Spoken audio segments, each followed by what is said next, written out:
Okay, so let's start off. Tell us a little about yourself. I see by your photo, they look like pilot wings that you have on your shirt. Well, yeah, I'm a Mexican scout, and I'm currently based in Bangkok because I am a pilot. I'm a 767 pilot, so that's where my job has put me right now. Have you been in Scouts since a youth age? Yeah, I started when I was about 5.5, 6 years old, and I stayed in scouting since. When I was 18, I moved from Mexico to the US, but you know, since that time, I have tried to stay active within like world projects. Well, I did notice that with some of your description there on your Skype profile that you were at the World Scout Jamboree in Sweden. Yeah, I've been to every jamboree since Thailand. No, Wow, since Chile. that's impressive. Uh, I And went to a jamboree in Chile mhm. and Thailand as a participant, and then I went to the UK as uh, part of the security team, and then in Sweden I was a sub camp leader, and then now in Japan I've applied to be a sub camp leader, but they haven't given us roles yet, so we're waiting on that. Well, I have to say, with looking at people and groups around Ireland and the cost and expense, even for globally for people traveling to Japan, one must ask, how do you afford to do this? Uh, well, I've been very fortunate to have the support from my parents. They were the ones who paid the one uh, Thailand jamborees, and later on to England and Sweden. My dad is also an Emirates pilot, so I get some very discounted tickets through him. So that's mainly the jamborees the biggest expense is the air, airplane. Hmm. So yeah, that's how I've been able to Yeah, it helps afford when you're them. a pilot. Yes, absolutely. Are you involved in any scout group yourself as a leader, or are you just continuing on as you travel? Uh, I'll, I, I'd like to call myself a lone scout. Uh, since I've moved from Mexico, it's been kind of difficult for me to stay active within a group. Hmm. I still try to support my group back in Mexico. I try to send them money at least once a year. So that they can improve the activities, or sometimes kids over there can't afford their uniforms or a Right. camp or something. So I've been trying to stay active in that way with my scout group. And here what I'm doing is I'm doing projects to support the World Scout Foundation. Which is absolutely a fantastic program. And a lot of philanthropists try to give back to scouting through the World Scout Foundation. And of course, with the Nepal earthquake only recently, there's a lot of funding going there as well. And it's a great cause. So, and something that a lot more people hopefully will get involved with. So, I must ask you, Leo, since you've been to so many World Scout Jamborees and expeditions, what's been your favourite? It's hard to put a favorite one. Each jamboree has been completely different. Mm-hmm. Uh, as a participant, when I was in Chile, I had the opportunity to do a TV show for Discovery Kids. It was one of the first reality shows that happened. So basically I had a camera crew behind me all the time, and and that made it different. In Thailand, I was already 17 and a half, so it was I completely enjoyed it as a participant, and my best friend was with me. London was different because now I had responsibilities, and Yeah, it's but different when you're looking after a load of children at a scout camp, isn't it? absolutely, absolutely, and even Sweden was a completely different experience for me because now I had the responsibility of having a whole subcamp. I was very fortunate that I had with me another scout leader with way more experience, and uh, he showed me, you know, the ins and outs. Yeah, it's He's what's actually involved, of course. he's an English leader, uh, and I think he will be a subcamp leader as well in Japan. So I'm looking forward to meeting him Hmm. again. And another question that adds into the jamborees that you've been to. Who's been the most interesting person that you've met at a jamboree? I'm sure you've met a lot of people through your world travels. Uh, well, in the jamborees, I've had the opportunity to meet the King of Sweden. I had the chance to meet the Bear Grylls. I had the chance to meet the chairman of the uh, World Scout Bureau. Wow. But You met some big people there. Of course, the King of Sweden, for Scouting Radio listeners, if you're not aware, the King of Sweden is very involved with the Scout movement. absolutely, he's currently the honorary chairman of the World Scout Foundation, Hmm. and he's been attending the World Scout Jamborees since I have memory. He usually tends to go for at least 2 3 days. In Sweden, he camped uh, on site, Does he get and any royal privileges camping at his own campsite in Sweden? I wonder. no, absolutely no. He's a very uh, down to earth person. Hmm.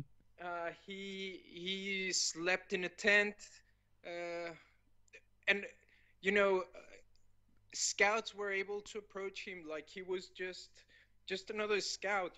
That's Of course, he brilliant. had some. His security team was with him at all times, Hmm. but it was extremely reduced. And they weren't blocking him like he was some kind of celebrity or anything.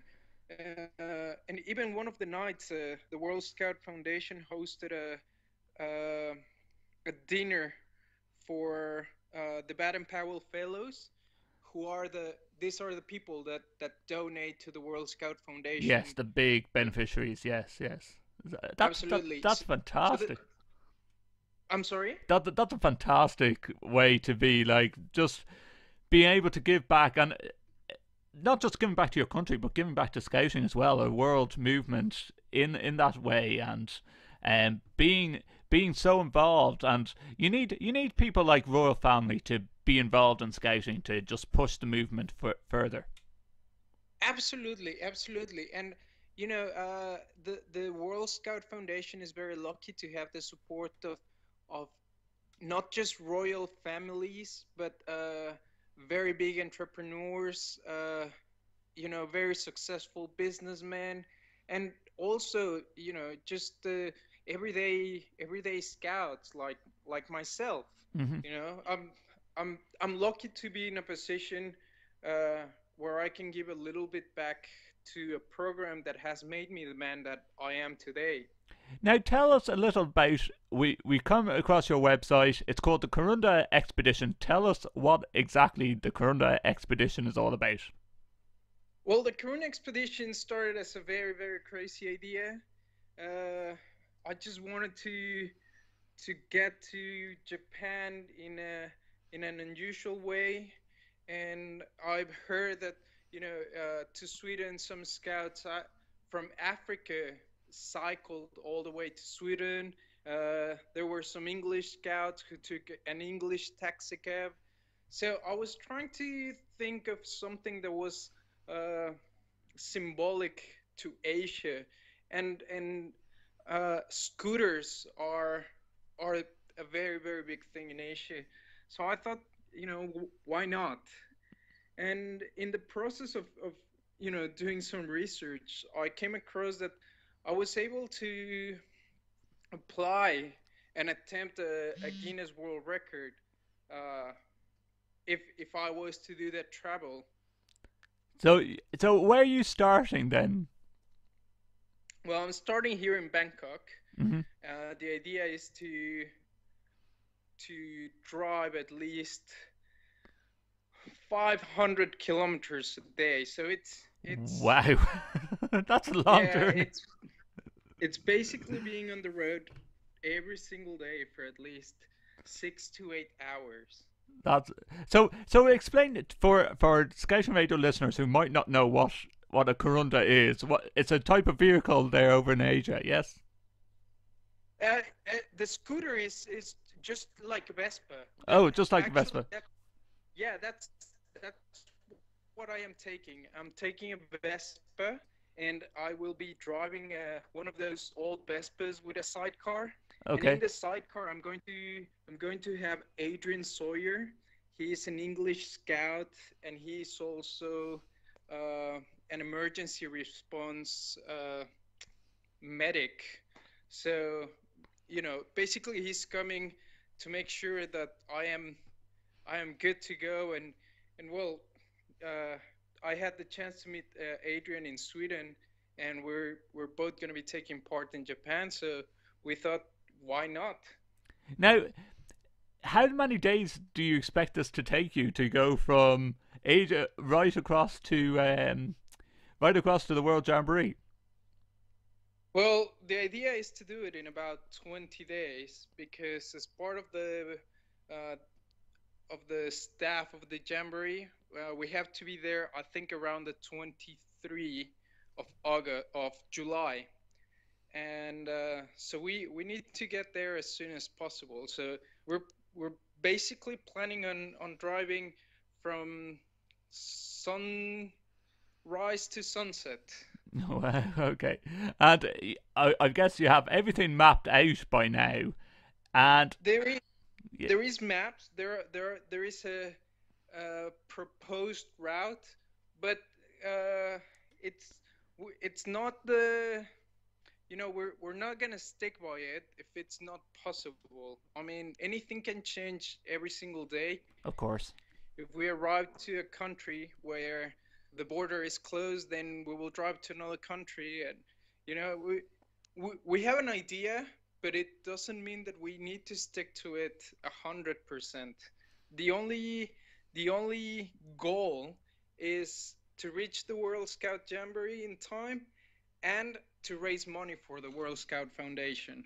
Now, of course, how are you funding such a trip? I'm guessing the amount for petrol and gas for this Vespa it's going to be astronomical prices. Well, actually, no. Uh, the tank, a full tank on the Vespa will give us about 200 kilometers every tank. Hmm. We're expecting to do at least 2 3 tanks every day. Wow. Uh, and And where are you the sleeping? cost Are you going to be sleeping out in your tent each night? We will be sleeping in the tents. We will be sleeping in hostels. Uh, we've contacted some scouts along the route, and some of them have offered, a place to sleep in their homes. So, you know, wherever we can sleep that is safe and dry, we will do so. And have you got a car following you with spare supplies for, let's say you get a puncture along the way? We had planned a a support vehicle to be with us throughout the journey. But because of logistics and permits with the borders, that's going to be almost impossible. Wow. And Okay. also one of the girls who was coming along with us, she had to drop out just a few weeks ago. So it's, our team is getting reduced by the moment. Well, hopefully, some people might be listening to Scouting Radio and like to jump aboard this crazy expedition. But crazy isn't always stupid. Crazy is also fun as well. So hopefully, someone might be listening in and might want to get involved and hook up with this idea. Now, you're talking about 20 plus days to get to the World Jamboree, so you must be starting at the beginning of July. How were you able to get so much time off work? Uh, well, that's a good question. I've been flying very very hard, almost to my limit Hmm. since last year. Uh, as a pilot, you're allowed to fly about 1,000 hours every year. So last year I was able to reach, about 750 hours, which, maybe some of the listeners are pilots themselves, and they'll be like, "Oh, 750 hours, that's the average." But you have to consider that I fly for a small charter airline, so we don't have, as many flights, and we don't have a 100 plus pilots. So uh, it it it's a lot of hard work on my behalf. And I talked to my boss and asked him, and he was very supportive, and we might have the my airline sponsor some of the cargo that we need to ship to Japan. Which is absolutely fantastic if you can. Like, once you get there, and after this 20 plus day route across, I'm guessing all you want to do is sleep, but I say the adrenaline will kick in at the World Scout Jamboree. How are you going home? Are you going home in a normal fashion? Yes, we'll be going home in a normal fashion. Uh, we have booked very, very comfy economy seats on an airline back to Bangkok, and Adrian back to the UK. So yes, we'll be sleeping in at least in something more comfortable without having any responsibility. Mm-hmm. So, for our listeners who want to get involved or want to sponsor or hear about this program, where can they find out the information? Well, all the information about our trip is at www.karuna, that's Karuna expedition.com, all together. And And yeah, we so, also have a Facebook page, mhm, which is Karuna Expedition, okay. and they can also contact me either through the email that it's on the website or through Facebook. And of course, we're going to be following you as much as possible on Scouting Radio. What date do you kick off? What day are you kicking off? Is I'm guessing around the 3rd of July. No, actually, we're still debating on the starting date, because Adrian has to accommodate some of his job dates, around that. Um, so we're still looking at a starting date, but it will be in the beginning of July for sure. Well, as soon as we have it, we're going to. Hopefully, you will have forms of communication. I'm guessing along the way. So hopefully, we'll be able to hook up with you along the Vespa. Hopefully, not while you're driving along in the Vespa, but when you take stops along the way, hopefully we can catch up with you along the expedition and also on the World Jamboree as well, Leo.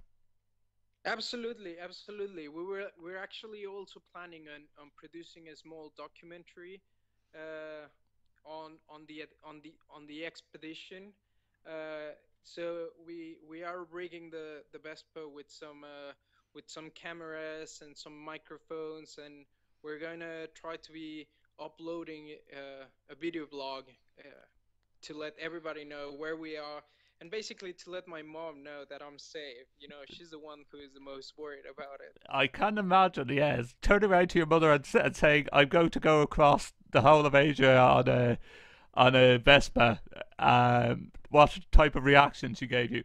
I wish you the best of luck with this. I think it's a fantastic project, and hopefully you do get a world record and you get to visit another World Jamboree. I'm very jealous, very envious, because I'd love to be going to Japan myself, but such is. I do plan to get to the 2019 World Jamboree in 4 years' time, hopefully over in America at the summit, and I'm sure you're already planning for that one as well. You know, we'll see. Life changes every day, but you know, but the main purpose of the expedition is not just to get to the jamboree Of course. or to establish a new world record. I think the main purpose of the expedition is, one, to raise funds for the World Scout Foundation, and two, to bring our message across the scouts of the countries that we will visit. Some of them are coming from a less privileged background, and for us to show them that because of scouting, they can do great things, and to lead them to a more scouting life. You know, that would be the best reward that the expedition can have. Well, I think you're going to get a lot of promotion through this, Leo, and I wish you the best of luck with it. We will be catching up with you as the journey starts in July, and keep us updated on the progress, or if there's anything that we can do here at the Scouting Radio headquarters. Absolutely, absolutely. It's a pleasure talking to you, and we will keep in touch.